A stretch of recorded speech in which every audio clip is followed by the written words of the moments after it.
Hi, I'm Tracey L. Fisher. Welcome to a Reentry Point of View. We're here with former Senator Scott Wagner, who is now governor candidate. I am proud to introduce him as my friend. Tracy, happy to be here. Thank you for coming. Let's get straight to it. As you know, my audience love to know exactly what's going on in your life right now, because right now they only have two people to choose from. Last time you was here, it was three other people in the race. You had to defend them off, because as you and I both know, a win isn't a win unless it's a kill. And that's what happened right there. And we was proud of you. You got over 5,600 plus votes in Philadelphia alone, which they said you only gonna get at least 1,200. So I was impressed with that, and you earned your votes. Everybody else paid for theirs, so I'm proud to say that. So as you being the next governor, as far as I'm concerned, and the rest of the supporters here, where you stand at now? Well, Tracy, I was back to see you, I guess the last time I was here was last year. Last year, September. In September. And I was in the primary, and I did have opponents, but now we're through the primary, and I'm the Republican, nominee on the ballot. I've spent a lot of time in Philadelphia. I've spent a lot of time here with you. You've introduced me to a lot of people, a lot of great people, organizations here in Philadelphia, and I'm learning more and more about the issues. As I told you before, I'm not from Philadelphia when I was here in September. I'm from York. And my first question to you, Tracy, was when I'm governor, how can I help the people of Philadelphia? Well, I've had some observations, and let me circle around to one that's just real recent. This past Saturday, you and I attended an event that you held down at Malcolm X Park, down at 52nd and Pine Street. And we got there that day, Saturday morning. I was shocked that the grass wasn't mowed, 8 to 12 inches high. A lot of trash everywhere. And it was, I said it was pretty disgusting. I did a Facebook Live video, and I put a challenge out to the mayor. And I said, Mayor Kenny, if you can get the grass mowed by Wednesday, we won't come back. Well, they sent some people in, I believe, on Monday, and they just really did, it was really a halfway job. They mowed over trash, a lot of clumps of grass, and it's not done, it's terrible. So today I came back, and I actually showed up today with a crew from York, 4 mowers, a commercial landscaping company that I use, and we're gonna mow the whole park. But here, this gets to the root of the problem that I see here in Philadelphia. You have an administration that is not connected with the people who live in the neighborhoods. And I see that park, and I think you told me there are roughly 100 parks, okay, here in the city of Philadelphia. And parks become an anchor for neighborhoods. And listen, it's a safety issue. If the grass, we've had a lot of rain this year, and if the grass is not mowed and there's a lot of moisture and it gets hot, you're gonna have mosquitoes, you're gonna have, children that go into the parks, being bitten by mosquitoes and just, Ticks. It ticks, that kind of stuff. At the end of the day, these parks, there should be a beautification program, but that requires leadership from someone. And why I tell you and why I'm focusing on the parks, it may not seem like a significant issue, but I believe in the next week, a lot of the schools are going to be letting the students out. What are the students going to do over the summer? Where are the kids going to go play? They're going to go to the parks. And if the parks are just strewn with trash and the grass isn't mowed, what kind of a message and image does that send? And I see there's an opportunity for a lot more pride here in Philadelphia because, and I'll tell you why, because I've met the people that live in the neighborhoods. They want to see better parks. They want to see better schools. And let's talk about the school issue, for a moment. I came back, I was here May of last year, and I visited the Cassidy School after there was an article in the paper written, or a letter that was submitted to the paper and sent to Senator Hughes, a student by the name, a young lady by the name of Chelsea, I think she was 10 at the time, talked about, the condition of her school. I visited the school, 96-year-old building, and I left there just scratching my head because I know that 10 miles away, outside in one of the rim counties, there's a $150 million opulent school complex being built. And so 4 weeks ago in the Philadelphia Inquirer, which would have been I guess the last 2 weeks of May of this year, there was a 4-page article in the Philadelphia Inquirer about the condition of the schools and how paint's peeling and it's falling on the desks of students, children that are 5, 6, and 7 years old. And I believe there was a 6 or 7-year-old student that ate a paint chip and got lead poisoning. And so, Tracy, I don't care where you come from or, what political party you're from. To me, there's something wrong with this picture. I don't quite get it. But as I talk to more people, we've talked to a lot of a lot of people in the neighborhoods. We've met a lot of, different organizations. We look at the criminal justice system, and you're really pushing hard on your reentry efforts. You've got another organization. You've got Jeff Brown with the supermarkets doing the same thing. Absolutely. There's a lot of effort down here, but I think the ingredient is you're missing is leadership. And I'm really disappointed. I'm really disappointed in sort of the leadership coming from City Hall. So my message is that the general election is coming up in November. I'm looking to receive, you're gonna be surprised when I tell you this, I have a personal goal to receive at least 150,000 votes out of the city of Philadelphia, which means, Tracy, I'm gonna go into the urban neighborhoods. I'm gonna continue to work with you and others. I'm gonna go into the urban neighborhoods, and I'm looking for Democrats to vote for me. Because as you and I have talked, everybody down here has really been led down a path year after year after year, by the Democrat Party, the machine, and I mean it is what it is.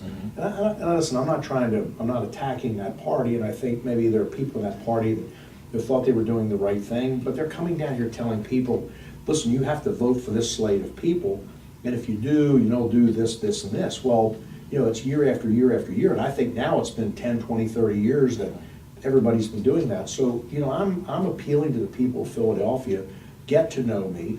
I'm gonna go around and I'm gonna spend more time visiting, because for me to get 150,000 votes out of Philadelphia is gonna send a message to a lot of people. Right. And I think that I think a lot of the people that I've met through you, over the last probably 6 to 8 months, a lot are Democrats.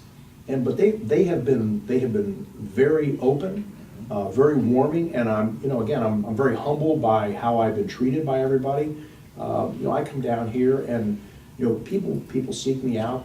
We have respectful conversations, and we sit down and we have a meal, or maybe we have a cup of coffee, and we learn. And so I'm excited about Philadelphia because I'm strong in other parts of the state. I mean, I still have a lot of work to do, but I'm going to work like crazy. But again, I really need, and I mean this sincerely, the people in Philadelphia in the urban neighborhoods are really going to be the group that is going to get me across the finish line. Absolutely. And then when we do that, there's going to be more of a push. I mean, Harrisburg sends a lot of money to Philadelphia, so you wouldn't know that though to look at it. Well, you wouldn't. And then also the thing that bothers me is that the soda tax that was passed back in 2017. I mean, people think when you talk soda tax, well, you think that's only on soda. That's actually on 3,400 items in a supermarket. I mean, if you get almond milk, everybody talks about if you want to eat healthy today, put almond milk in your cereal. Well, almond milk, I mean, it's like 30 calories per 8-ounce serving, which is very low, but that's taxed. Honey is taxed. Honey, my wife and I put honey in our coffee instead of sugar or sweetener. That's taxed. And that's not fair, honestly, to the people, in the city of Philadelphia. And the folks that don't have transportation advantages, that's a disadvantage. But it's interesting, Tracy. Last May, I was asked by Senator Williams, my friend and colleague from down here, asked me in my capacity as the chairman of the Senate Local Government Committee, would I be willing to hold a hearing on the soda tax down here in Philadelphia? So we set it up. We really wanted a professional hearing where we would bring everybody in and hear both sides. Well, the day of that hearing, we came down here and we couldn't even hold, when we tried to convene the hearing, we had protesters and it got so loud. It was really bad. There's a lot of video out there. But we just found out 2 weeks ago that Mayor Kenny's office orchestrated those protesters. Now, that I find really wrong. Like, don't the people of Philadelphia have the right to have a dialogue on the soda tax, whether it's, for or against? That's why I think that the people of Philadelphia have a huge opportunity, and I would like those people to believe that I'm the opportunity. So for them doing that, that's similar like what Christie did over in Jersey with Bridgegate. Very, very similar. Very similar. I mean, and again, the governor, or the mayor, used staffers within his office that are paid for by the taxpayers of Philadelphia, were part of this orchestrating the protesters. And you know what's interesting, Tracy? You have taken me to a lot of places in Philadelphia. I have never encountered protesters anywhere.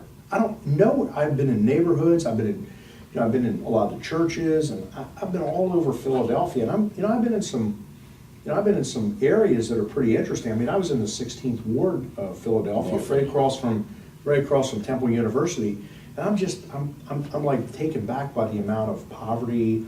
And I think you told me it's, the 16th Ward is the highest level of poverty, blight, drugs and deaths, this kind of stuff. But at the end of the day, the people of Philadelphia, I think what I'm hearing from people is they're ready for a change. Listen, I'm a sales guy. I'm in the waste business. If you said, hey, Scott, do you have dumpster service down here? I'd say, sure, I do. I'd have a sales rep call on you this afternoon at your business. But what I've heard this 3 or 4 times, people have said, this is a buying signal to me as a salesman, we're ready for something different. I hear that right away. And I think that, again, everybody down here has been very respectful. I'm honored and humbled, and honestly, this is a big deal for me to come down here and spend time with really good people. And I know we're going to go to visit a school this afternoon. Absolutely. And we have a couple other meetings we have today, but it's talking to the people, and it's learning the issues. And I think we talk about the skilled labor crisis, training, trade schools, huge issue. I think all over the state of Pennsylvania. In fact, this morning on CNBC, there was at 5:30 this morning. I was getting ready, in my home. When I go out for coffee, I had TV on in the kitchen.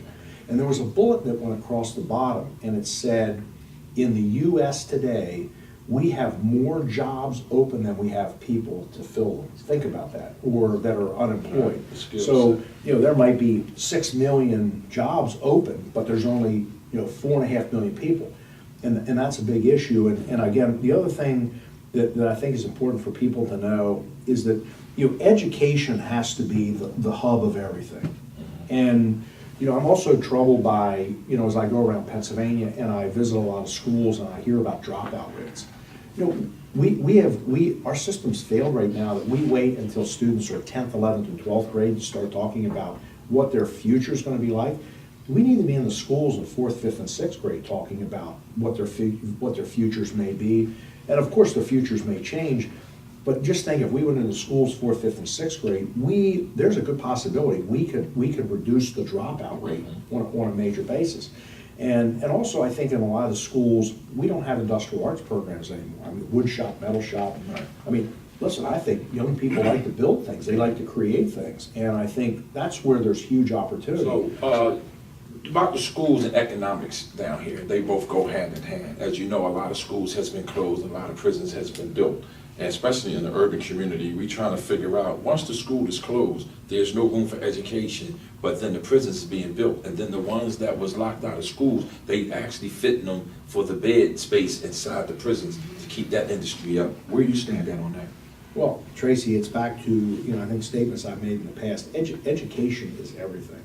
And we have to have young people that are educated. And an education, a high school education, and I'm talking about graduating from high school, potentially going to a trade school, versus dropping out, okay? And dropping out at 8th, 9th, or 10th grade and not having any training. That student that dropped out may be working somewhere for, $9 to $11 an hour. Versus the opportunity, maybe they go to a trade school to be a welder, an x-ray technician, a nurse, electrician, plumber. They could be making $25 to $35 an hour down here, and that's almost triple. Absolutely. Because of the education. And I think education. There's no silver bullet here. That education leads to better income opportunities, better wage opportunities, and obviously when that happens, that changes that person's economic situation. Right. Because in the prison system, the average person that comes through there, especially from the urban community, doesn't even have a GED. The average, black male or female that comes through there, that's why they push school in there now, as far as getting a GED or something like that. But also, there's not that much opportunity in there for a trade. And as you said, college is not for everyone. So that's why I like one of the platforms you stand on as far as building trade schools here. So when they take a 6 months course, but when they come out of this course, they employable, you know, electricity, plumbing, and so forth like that. Also, your biggest voters block that's active is your seniors. Right. Okay, and one of the things that they always question you about wherever we walk up 52nd and Market, Woodland Avenue, wherever we at, is not to mess with their Social Security and not that be paid so much high taxes that they no longer can afford their homes. Where you stand at on that? Well, let me be clear. Social Security is a federal issue, so that's not controlled by Harrisburg. But I can tell you that people that worked and are getting Social Security deserve that Social Security. We've made promises to people, and we need to keep those promises. And current mismanagement or waste, fraud, and abuse is not that person's problem. They should be getting their Social Security check as promised. And that's why, for example, you know, I'm running as to be the next governor of Pennsylvania. I have continually said this repeatedly. I've been saying this for 4 years since I've been in the state senate. We don't have a revenue problem. We have a spending and mismanagement problem. And we wasted almost $1 billion on a statewide radio system over a 10-year period, and almost another $400 to $500 million on a software upgrade at labor and industry. But because we wasted $1 billion and $500 million here, shouldn't impact, you know, someone's taxes over here in the state of Pennsylvania because the political people in Harrisburg didn't do their job and people weren't held accountable. So I want, again, back on the Social Security side, you know, again, I think there are a lot of things that are happening in the federal government that are gonna, you know, are gonna give people more comfort that Social Security check is there. And why do I say that? We have a booming economy right now in this country. But Pennsylvania is being shortchanged right now. But what I will say is I talked about the job situation where there are now more jobs than there are people unemployed. And the more people we have working, there are more people paying into the federal tax system and also into the Social Security system. So when people work, that's good for the people that are getting Social Security. That's very important because if we don't have people working, that's when I would be very concerned whether you're going to get your Social Security check. But on the other side, as people earn more money, they're going to pay more taxes. And at the end of the day, it's good for everybody. But now, when I talk about Pennsylvania, we have a booming economy nationwide. But Pennsylvania, the federal unemployment rate is 3.8%. In Pennsylvania, we're about 4.5%. Excuse me, we're 4.1, 4.2%. And so we are 20% above the national average. And why is that? Because we don't have enough skilled labor. That's our biggest problem right now. And you know, we have a lot of changes happening. A lot of industries leaving, new businesses coming in. That's where leadership comes in from a governor, because it is a pretty scary time for a lot of people. Listen, I'm a business owner.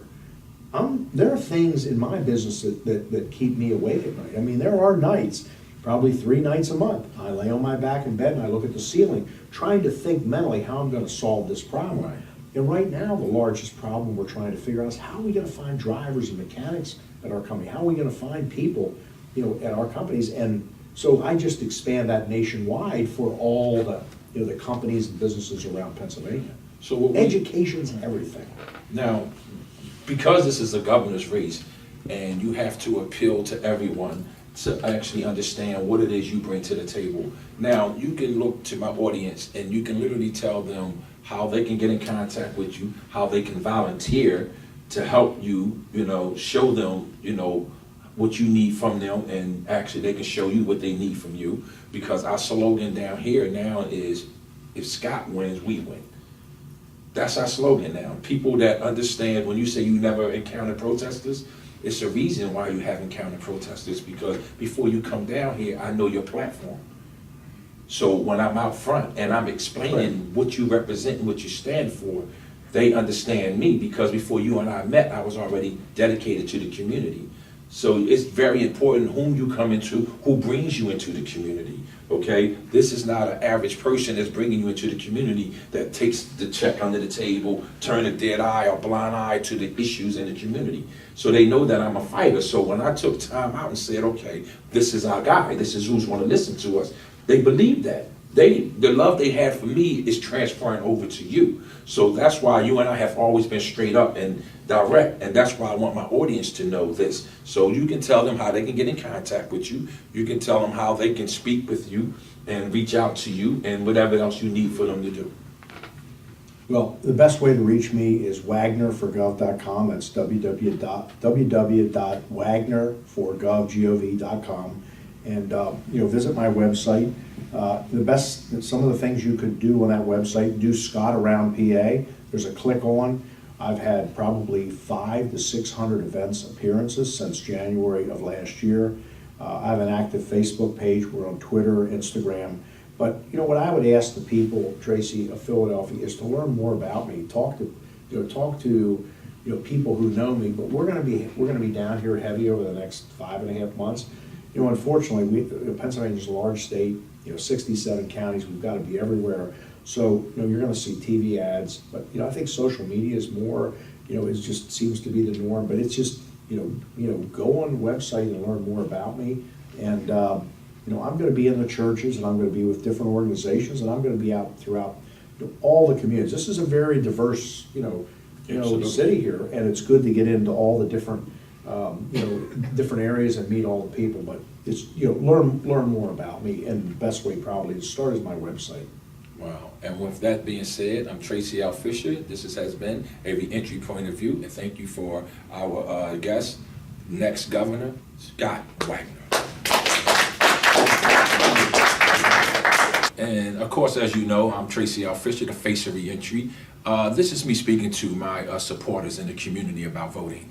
Listen, I was born in a Democratic household, so that's all I knew was being a Democrat. I didn't understand what it meant to be a Democrat until Wilson Good was running for mayor, and my mother told me I was going to go register. And as I was registering, and it said Democrat, Republican, Independent, I didn't know what to put. And I said, well, what's this? And my mother said, just put Democrat. So I put Democrat. And ever since then, I've been pulling the big lever as a Democrat, regardless of what's going on in the community, regardless of, I've been a Democrat for over 2 decades, and the community has been in ruins. Poverty, drugs, stricken crime, lack of education, and everything just falling apart. And the issue is this. Every year, a Democrat runs for office.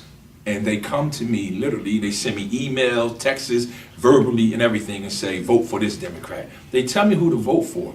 And I'm saying, well, why I can't vote for the person that I truly believe that will actually help the community? So I asked myself one day, well, what's the difference between a Democrat and a Republican?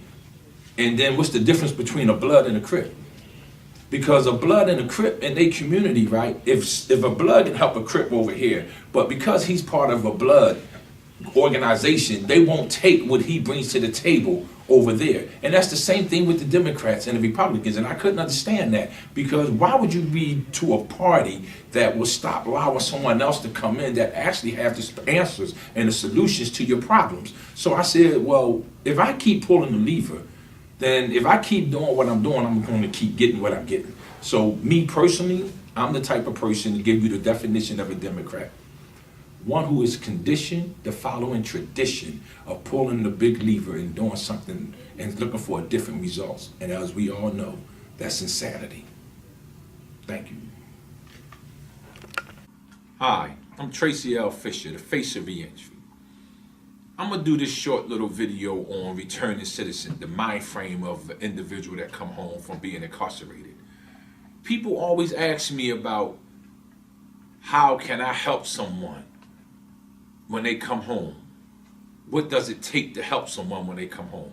Well, first of all, you have to understand the mind frame of the individual, he or she, when they come home.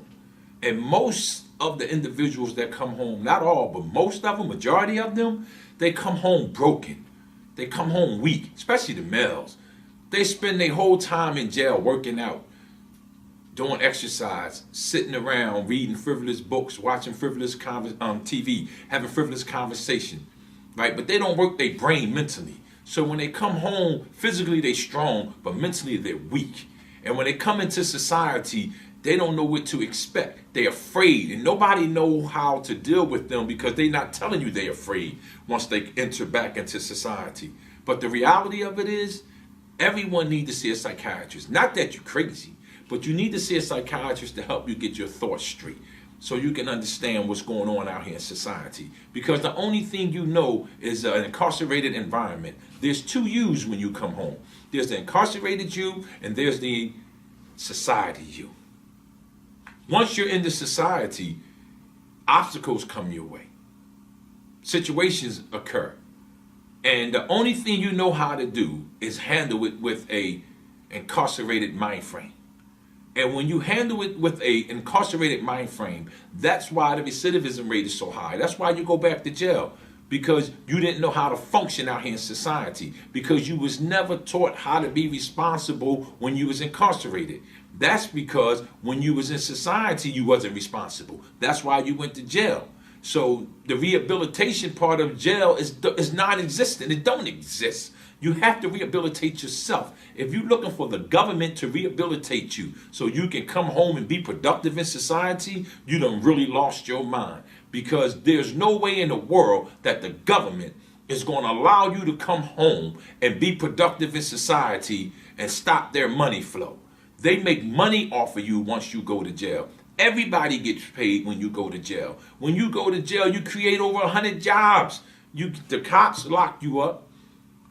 The judge, the DA, the prosecutor, the public defender, the sheriff, the county judge, the COs, the wardens, everyone. Everybody makes money off you but you. But you. Now, when I was incarcerated years ago, they was making $32,000 a year. They made over $700,000 plus off of me just for them 22 years. Now they receiving $42,000 a year. It done went up $10,000. So if the government is making $1 trillion off of this business here, but they only putting in $100 million to actually so-called help it from actually occurring again, that's not going to happen. Anytime you have the power to make the laws, to lock people up, to build a place that would house them and receive government funding from them, for them, there's no way in the world you're going to put together a program to help them get out and stay out and never come back into your system. Now, my thing is this.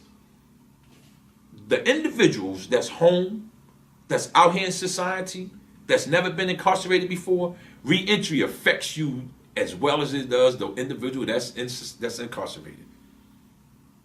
As well as it does the individual that's incarcerated. But we don't understand that until we right in front of it. Like for the men that's in jail and the women that's visiting them, writing them, sending them money, taking their phone calls. Once they come home, you haven't even done anything to prepare yourself to deal with them mentally. You haven't even took any re-entry courses because you don't believe you need them. Well, yes, you do. If you're dealing with that's like you have a child and he or she has a handicap that you never dealt with before. It's courses and classes you're going to have to take. It's information you're going to have to get so they can live in your house. You're going to have to make your house handicap ready and everything. That's reality. That's the same thing when individuals come home from being incarcerated. That's the exact same thing right there. When they come home from being incarcerated, they looking for someone to understand them. And then you're the one they laying with, sleeping with, living with, building a family with. You the one have to understand this just as much as them, if not even more. Because you already know how it is out here in society. We don't. We don't. Because we was never given responsibility when we was incarcerated. While we was incarcerated, let me tell you what happened. They had a job for us when we got there. We didn't have to fill out an application. We didn't have to get Obamacare because they already had Medicare care for you in there. They already had food for you in there. They had shelter for you in there, right? If I sent you $100 a month, it was up to you to do whatever you wanted to do with that $100. Whatever you wanted to do. You can spend it, you can save it, or you can send it home. Out here in society, before you even get the $100 is already spent on a light bill, the cable bill, your cell phone bill, or whatever. Responsibility. Responsibility, responsibility. We wasn't given any of that in there. So once we come home, the first thing they say to us now, go home and be productive in society and be responsible. How are we going to be responsible if we was never even taught to be responsible? That's what we have to understand. That's what the youth out here don't understand. That the stuff that they doing right now, they're not